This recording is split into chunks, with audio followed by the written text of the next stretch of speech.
Sevgili zaman yolcuları, bugün tarihin derinliklerine inerek M.Ö. 44 yılına Roma'nın kalbine doğru bir yolculuğa çıkacağız. Düşünün ki bir zamanlar dünyanın merkezi olan bu görkemli şehir bir bahar sabahında 15 Mart'ta lider Julius Caesar'ın suikastıyla sarsıldı.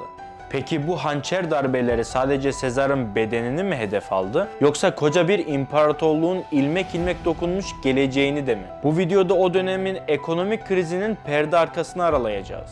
Siyasi entrikaların, askeri harcamaların ve toplumsal eşitsizliklerin Roma ekonomisini nasıl çökerttiğini birlikte keşfedeceğiz. Ve belki de en önemlisi, bu krizlerin Roma Cumhuriyeti'nin sonunu getirip imparatorluk dönemine geçişin tohumlarını nasıl ektiğini anlayacağız. Hazırsanız tarihin derinliklerine doğru bu büyüleyici yolculuğa birlikte çıkalım. Roma'nın görkemi yalnızca devasa taş sütunlara kazanmış bir miras değil, aynı zamanda savaş meydanlarında yazılmış bir destandı. Bugünkü İtalya'nın başkenti Roma'da doğan bu imparatorluk zaferlerle büyüdü, topraklarını genişletti ve 3 kıtaya yayıldı. Ancak tarih her büyük gücün en büyük düşmanının yine kendisi olduğunu defalarca gösterdi. Julius Caesar Galya'ya adım attığında sadece bir orduyu değil, tüm Avrupa'yı ele geçirmeye başladı. Zaferler Roma'nın sınırlarını Atlantik Okyanusu'na kadar genişletti. Ancak Roma büyüdükçe içindeki kırılganlık da arttı. 3 kıtaya yayılmış bir imparatorluk gibi görünse de asıl mesele bu toprakları nasıl yöneteceğiydi. Çünkü haritada zafer gibi görünen her yeni sınır aslında taşıması giderek zorlaşan bir yüktü. Peki Sezar'dan önce Roma gerçekten göründüğü kadar masum muydu? Toplumda zengin ve fakir arasındaki uçurum giderek derinleşiyordu. Padriciler, soylular ve plebler, halk tamamen farklı dünyalara aitti. Cumhuriyetin sonlarına doğru senato halkla bağını kaybetti ve yöneticiler gücü sadece kendi çıkarları için kullanmaya başladı. Adaletin yokluğunda halk arasında huzursuzluk arttı, şehirde kaos hakim oldu. Roma'yı devasa bir kervansarayı gibi düşünelim. Tüccarlar mallarını sergiliyor, filozoflar meydanlarda tartışıyor. Halk ise günlük hayatın içinde kayboluyordu. Ancak bu kervansarayın sütunları çıtırdamaya başlamıştı. Başta küçük gibi görünen huzursuzluklar, ayaklanmalar ve saldırılar aslında büyük bir dönüşümün habercisiydi. Tarih sahnesinde yeni bir liderin yükselişinin ayak sesleri duyulmaya başlıyor. Ve bir gün biri çıktı, bu düzen böyle devam edemez dedi. İşte o kişi Julius Caesar'dı. Caesar Roma'yı ayakta tutmaya çalışıyordu. Halkın geçimini sağlamak, ordunun sadakatini kazanmak ve şehri çöküşten kurtarmak istiyordu. Ancak tarihte ne zaman biri düzeni değiştireceğim dese, karşısında o düzenin sahiplerini bulur. Roma senatosu da kağıt üzerinde halkın temsilcisi, gerçekte ise eski düzenin koruyucusuydu. Sezar'ın reformları halk için bir umut ışığıydı ama senato için büyük bir tehditti. Çünkü tarihin en büyük paradokslarından biri şudur: halkı özgürleştirmek isteyen her lider sonunda daha fazla güç toplamak zorunda kalır ve bu güç onu kaçınılmaz olarak bir otoriteye dönüştürür. Sezar'ın reformları aslında Roma'nın hayatta kalma mücadelesinin ilk işaretleriydi. Tarım reformlarıyla fakir halka toprak dağıttı, işçi sınıfına umut verdi. Ancak Roma'da hiçbir şey göründüğü kadar basit değildi. Bu reformlar sadece halkı rahatlatmak için değil, aynı zamanda Sezar'ın gücünü pekiştirip senatoya meydan okumak içindi. Sezar hem Roma'nın geçmişiyle hem de çürümüş siyasi düzenle savaşırken devletin varlığını sorgulayan bu ortamda kendi geleceğini şekillendiriyordu. Sadece bir lider değil, büyük bir kırılma noktasının ta kendisiydi. Ve her zaferin bir bedeli vardı. Roma'yı eskiyen bir sandalyeye benzetelim. Sezar onu tamir etmek için çiviler çakıyordu. Ama unuttuğu bir şey vardı. Eğer tahta çürümüşse çivi onu ayakta tutmaz, aksine daha hızlı parçalar. Roma Cumhuriyeti de aynen böyleydi. Yıllarca süren yozlaşma, zengin ve fakir arasındaki derin uçurum, kendi çıkarlarını kollayan senatörler. Sezar'ın reformları çakılan son çivi oldu ve eski düzeni tamamen yıktı. Peki bu nasıl sonuçlandı? O gün Roma'nın taş sokaklarında yankılanan ayak sesleri farklıydı. Senato binasında fısıldaşmalar duyuluyordu.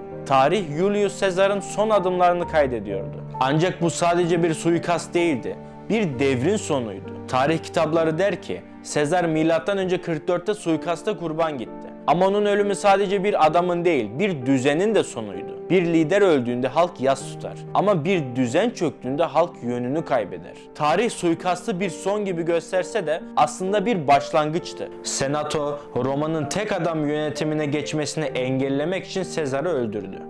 Ama ironik olan şu ki, öldürdükleri adam Roma'nın güçlü bir lider olmadan yönetilemeyeceğini kanıtlamıştı. Pazar meydanlarını bir düşünelim. Dün elinde denarı küçük gümüş sikkeler olan bir tüccar bugün fiyatların ne olacağını kestiremiyor. Dün rahatça ekmek alan bir aile bugün kaç dilim alabileceğini hesaplıyor. Çünkü bir liderin yokluğu sadece tahtı değil, çarşıyı ve sokağı da etkiler. Sezar'ın ölümünden sonra Roma yönetim krizine, ardından ekonomik çalkantılara ve sonunda iç savaşlara sürüklendi. Ve böylece Roma'nın çarkı yeniden döndü. Ama artık o çark eski cumhuriyetin değil, yeni bir imparatorluğun habercisiydi. Peki tarih hep tekerrür mü eder? Her çağda bir Sezar çıkar mı? Yoksa her çağın kendi Sezar'ı mı vardır? Roma M.Ö. 1. yüzyılda bu soruların cevabını arıyordu. Ve belki de bugün hala aynı soruların cevabını arıyoruz. Her çağ kendi Sezar'ını mı oluşturur? Yoksa tarih gerçekten tekerrür mü eder? Sezar öldüğünde Roma sadece bir liderin değil, onun gölgesinde şekillenen düzenini de kaybetti. Bu kayıp suya düşen bir taşın oluşturduğu dalgalar gibi önce siyasette hissedildi, ardından ticarette, çarşılara ve en sonunda halkın sofrasına kadar ulaştı. Gücün bir elde toplanması, o gücün aniden kaybolmasıyla neye dönüşebilirdi? İşte Roma'nın karşılaştığı asıl soru buydu. Sezar'ın ardından Roma'da sadece bir liderlik boşluğu oluşmadı. Mali yapı ve kamu düzeni de sarsıldı. Siyasi istikrarsızlık vergi sistemini alt üst etti ve halkın yükünü arttırdı. Yerel yöneticiler denetimsizlikten faydalanarak çıkarlarına uygun düzenlemeler yapmaya başladı.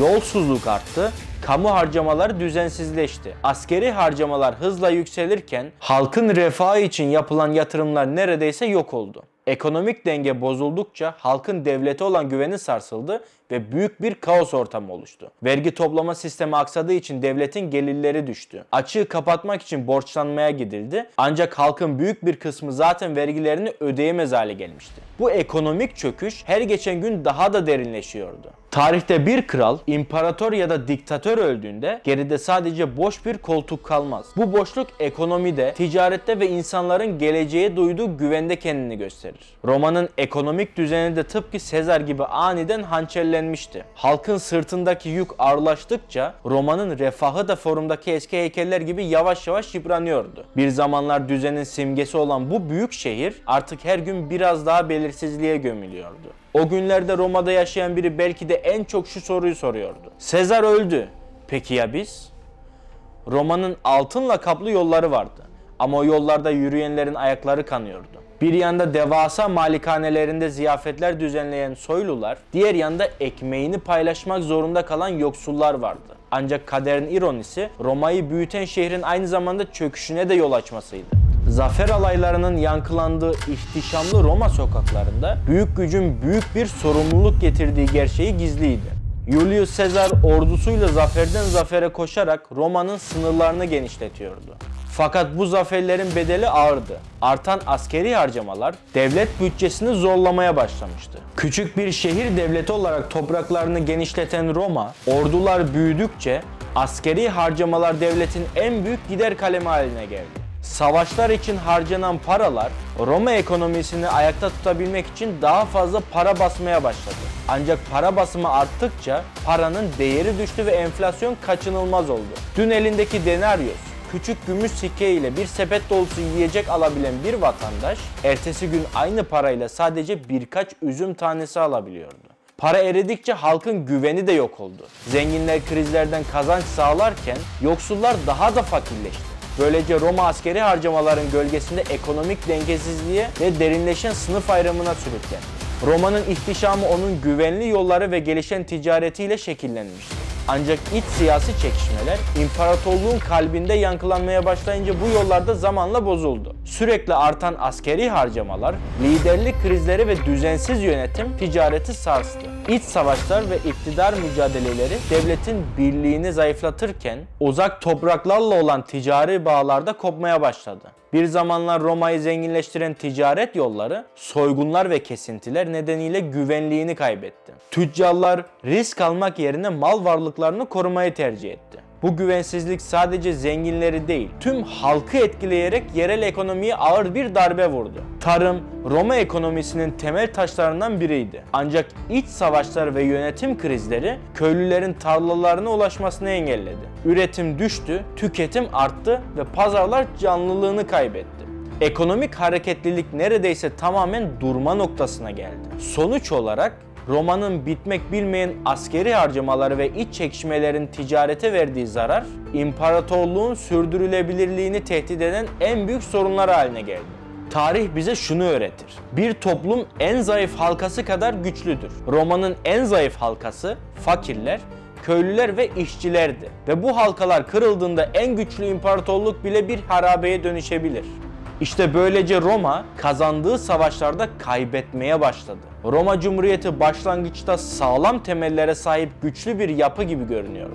Ancak zamanla ekonomik krizler, vergi sistemindeki bozulmalar, orduya dayalı yönetim, elitlerle halk arasındaki uçurum ve senatonun halktan kopması gibi sorunlar gün yüzüne çıktı.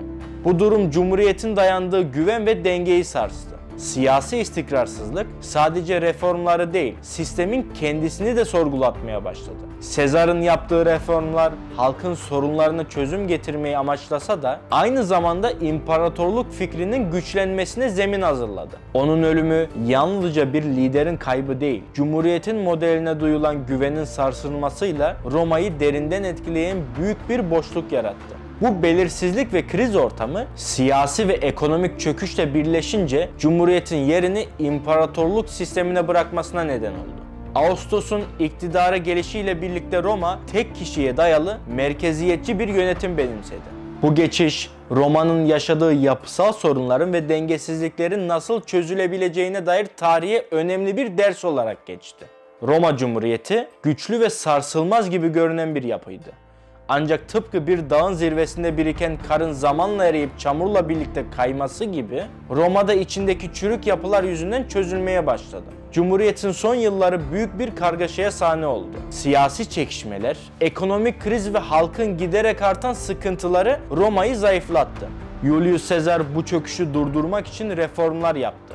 Ancak bu onu düşmanlarının hedefi haline getirdi. Suikastı Roma'yı daha büyük bir belirsizliğe sürükledi. Cumhuriyetin temelleri sarsılırken halk güven ve istikrar arayışına girdi. Sonunda Roma bir imparatorluğa dönüşerek bambaşka bir yola girdi. Peki Roma'nın çöküşü bize ne anlatıyor? Tarih büyük devletlerin iç uyumsuzluklar ve ekonomik dengesizlikler nedeniyle nasıl yıkılabileceğini defalarca göstermiştir.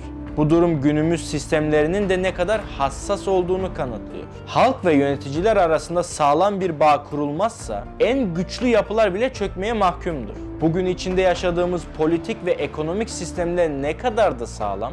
Roma'da aldığımız dersleri günümüz devletlerine nasıl uygulayabiliriz? Düşüncelerinizi paylaşın, birlikte tartışalım. Bu videoda Julius Caesar ve Roma İmparatorluğunu ele aldık. Tekrardan görüşmek üzere.